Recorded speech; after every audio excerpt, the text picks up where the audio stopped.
దేవుని నామానికి స్తోత్రాలు. మీ అందరికి కూడా యేసు ప్రభు నామంలో నా హృదయపూర్వకమైన వందనాలు. ఈరోజు మనం పరిస్థితులన్నీ చూస్తూ ఉన్నాం. మరి ఎప్పటికప్పుడు ప్రపంచంలో దేశాల్లో కావచ్చు, విదేశాల్లో కావచ్చు, ఏం జరుగుతుందో కూడా అంతా కూడా తెలిసిపోతూ ఉంది. అయితే ప్రస్తుతం కేరళ ప్రాంతంలో మరి వర్షం, మరి గాలులు, విపరీతమైన వర్షాలు పడి మరి కుటుంబాలుగా మరి చేతికి అందని పరిస్థితుల్లో, అంటే రాత్రి పనుకోబోయేటప్పుడు ఉదయాన్నే లేచి మళ్ళీ మనం పనికి వెళ్ళేవాళ్ళు పనికి వెళ్దాం అనుకుంటారు, ఉద్యోగానికి వెళ్ళేవాళ్ళు ఉద్యోగాలకు వెళ్ళేవాళ్ళు అనుకుంటారు, బిజినెస్ చేసేవాళ్ళు బిజినెస్ చేయాలని వెళ్తారు. ఎవరు ఏ పని చేయాలో రేపు మార్నింగ్ వెళ్దామని ఆలోచన చేసి పనుకుంటారు. మరి ఇలాంటి విపత్తు వచ్చిద్దని వారికి ఆలోచన కూడా వచ్చి ఉండదు. కాబట్టి దయచేసి మనము మరి ఇలాంటి సమయంలో అక్కడున్న గవర్నమెంట్ వారు కానీ లేక అక్కడున్న ప్రజలు కొంతమంది ఈ విధంగా ఊళ్ళు మరి గ్రామాలన్నింటిలో ఉన్న ప్రజలు ఎంతో కొంతమంది చనిపోయారు. పిల్లలు కూడా చాలామంది రాళ్ల మధ్య ఇరుక్కుపోయారని తెలుస్తూ ఉంది. కొన్ని ప్రాంతాల్లో బ్రిడ్జీలు కూడా కూలిపోతూ ఉన్నాయి.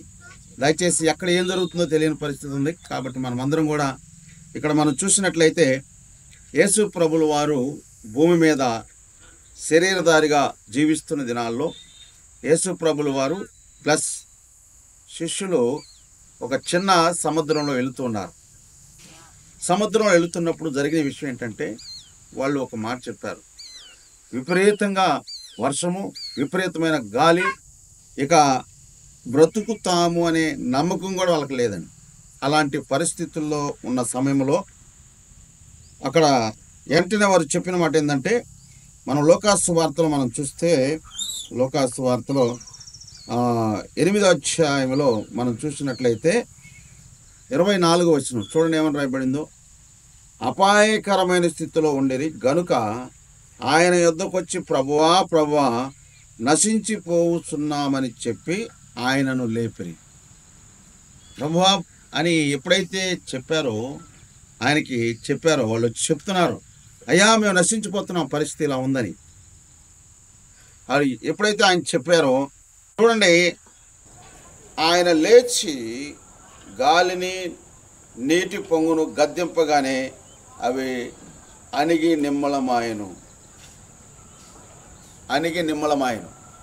కాబట్టి వాళ్ళు ఏ విధంగా ప్రభువా ప్రభువా అని మొరపెట్టారో, మొరపెట్టిన మరుక్షణమే ఆ గాలి, ఆ తుఫాను ఆగిపోయింది. ఆశ్చర్యపోతున్నారు. ఈరోజు కూడా ఇప్పటికే కేరళ ప్రాంతాన్ని గురించి మనం చూస్తున్నాం, చాలా నష్టపోయి ఉన్నారు. ఇలాంటి నష్టము మరొక ఆ ప్రాంతంలో జరగకూడదని నిజంగా మనం హృదయంలో భారం కలిగి, ప్రస్తుతం మనం బాగా ఉన్నాం, కేరళ దాకా వచ్చింది, ఒకవేళ మన దాకా రాదని ఎప్పుడు మీరు అనుకోవద్దు. చెప్పలేము ఎప్పుడు ఎక్కడ ఏ విపత్తు జరుగుతుందో. కాబట్టి ఈరోజు మనం బ్రతుకున్నాం కనుక బాధ్యతతోటి, శ్రద్ధతోటి, ఆసక్తితోటి పరిశుద్ధ గ్రంథంలో ఏ విధంగా ఆది అపోస్తుల సంఘం పేతురుని చెరసాల్లో వేస్తే వారు చెరసాల్లో నుంచి పేతురు బయటకు వచ్చేదాకా కూడా ప్రార్థన చేస్తూనే ఉన్నారు. అద్భుతం చూశారు కళ్ళారా. నిజంగా ఈ రోజు నుంచి ఒక శుభవచనం చెప్తున్నాను మీ అందరికి కూడా. యేసు నామములో కేరళలో తుఫాను ఆగిపోవును గాక.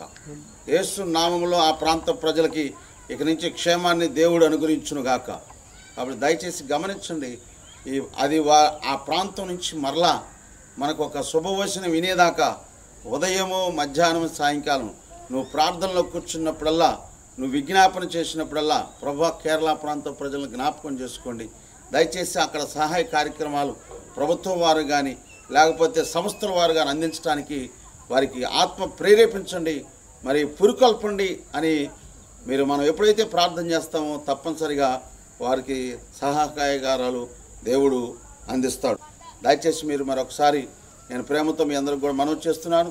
ఆ కేరళ ప్రాంతం కొరకు, అదేవిధంగా మన దేశాల్లో ఉన్న ప్రజలందరూ క్షేమంగా ఉండినట్లు, నెమ్మదిగా ఉన్నట్లు వారి కొరకు మీ ప్రార్థనలో సమయంలో అప్పుడల్లా జ్ఞాపకం చేసుకోవాలని ప్రేమతో మనం చేస్తున్నాను. కొద్ది మాటలు ప్రభు దీవించునుగా. ఆమేన్. తండ్రి, పరిశుద్ధుడైన మా దేవా, నీ ఘనమైన పాదములకు వందనాలు చెల్లిస్తున్నాం నాయన. మరి కేరళ ప్రాంతం కొరకు ప్రార్థన చేస్తున్న ప్రజలకి నాయన, మరి చాలామంది చనిపోయారని వార్తలు వస్తూ ఉన్నాయి. ప్రభుత్వం వారు కానీ అక్కడ సంస్థల వారు కానీ పరిచర్య సహకరిస్తున్నారు. ఇంకా అనేక మందిని సహకరించడానికి సహాయం చేయండి. ఇంతటితో నాయన ఆ తుఫాను ఆగిపోవడానికి ఆ ప్రాంత ప్రజలు నాయన ప్రమాదానికి గురవ్వకుండా మరి ఇశ్రాయేలును కాపాడువాడు కొనుక్కోడు నిద్రపోడన్నారు ప్రభా.